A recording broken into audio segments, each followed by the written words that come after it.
ghetto. Okay. Ha. We are back again. So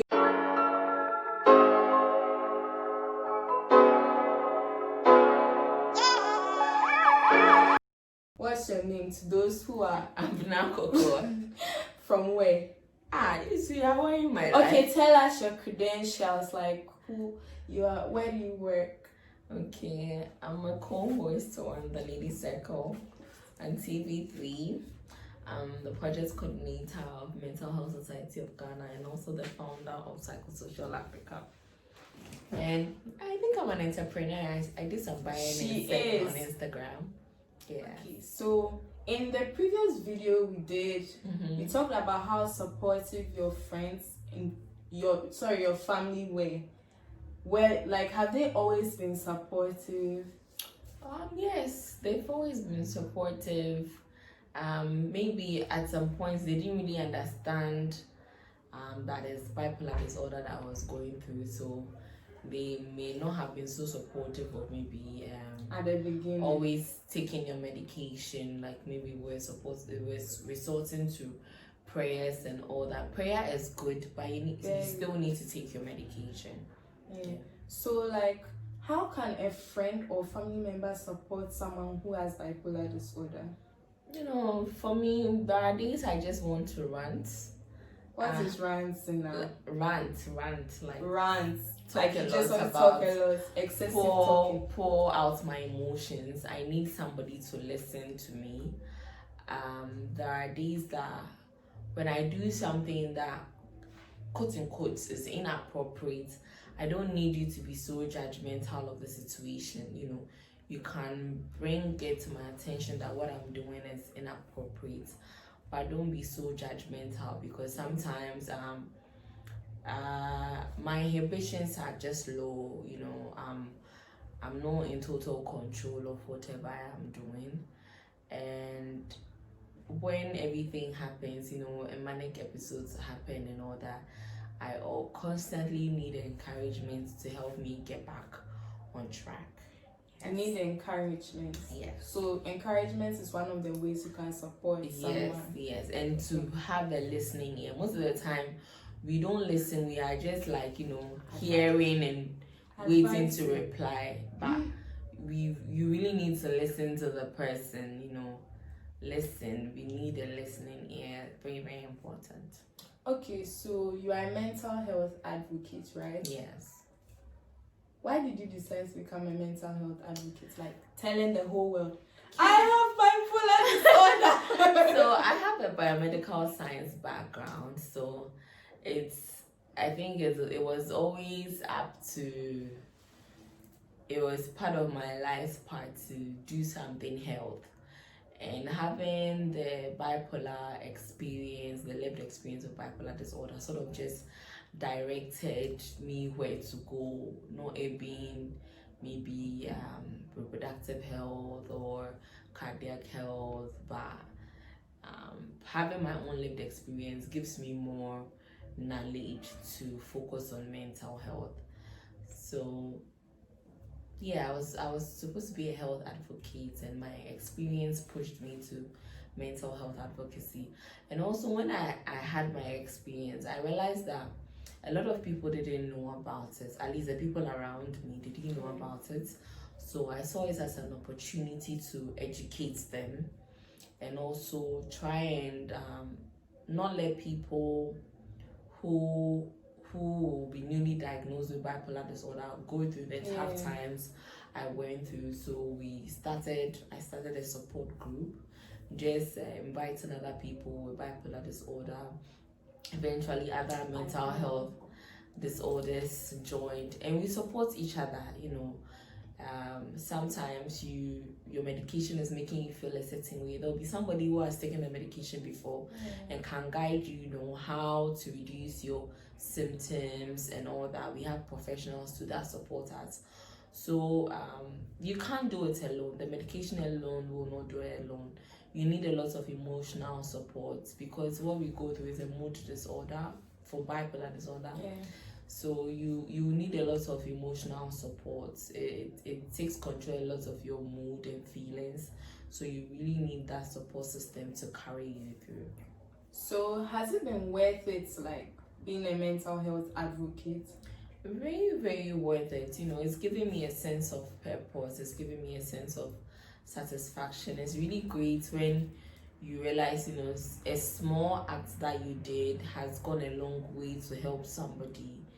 It prevents people from actually carrying out, any suicidal attempts they might have had. Families will not be able to understand what their children are going through. When you come in and you explain, you share your experience, it gives them a better understanding.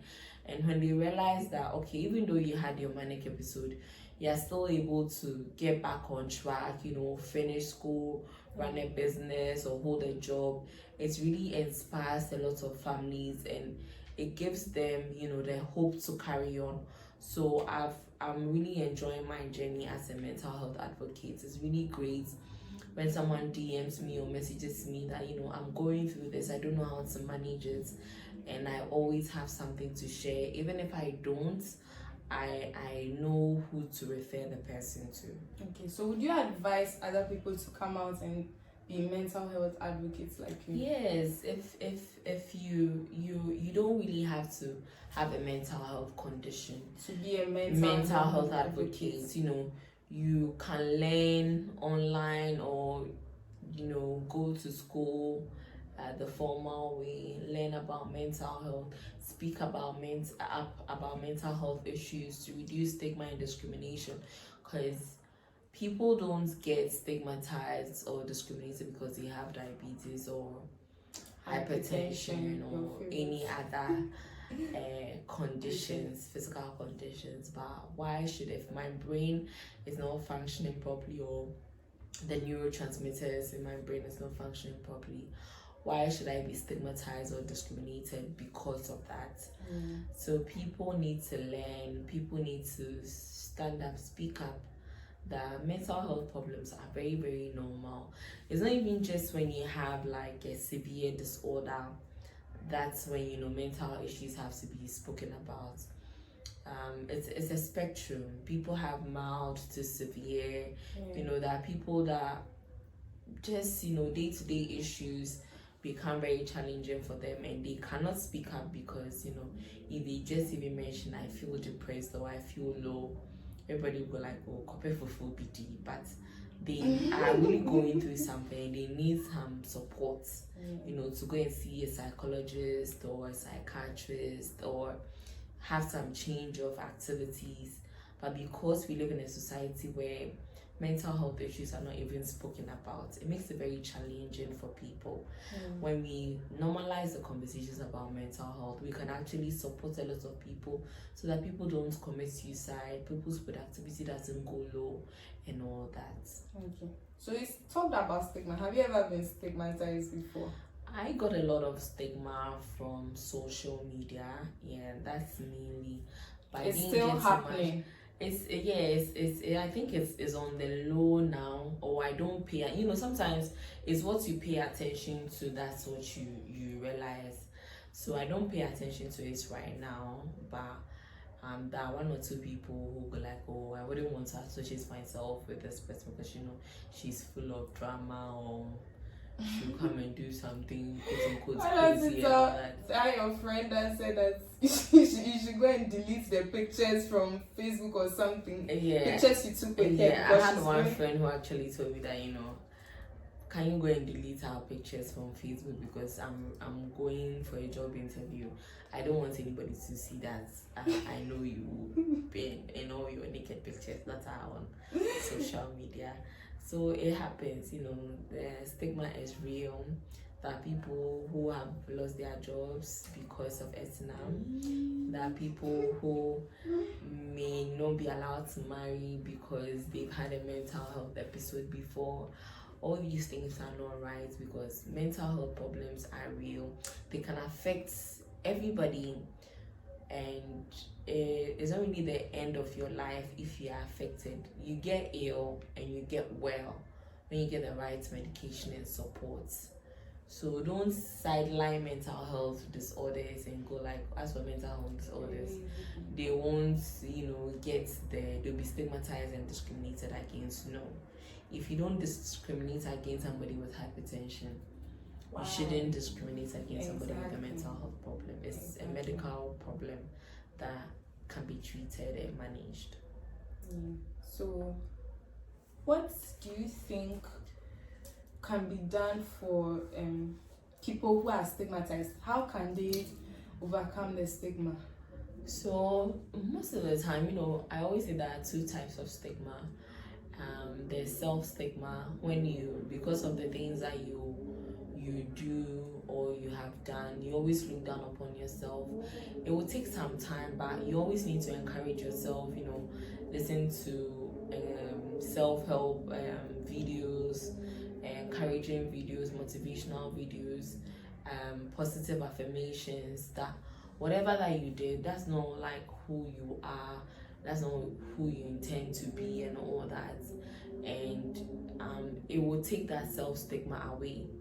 When you are really strong in that self-stigma, if the self-stigma is not there, you don't really feel what other people are doing. People will do what they will do out of ignorance, but the main focus should be you. You should have the strength to push through everything. Like right now, I can go out, somebody will be pointing fingers at me. I wouldn't care because I know who I am, I know who I stand for, and that will not be an issue for me.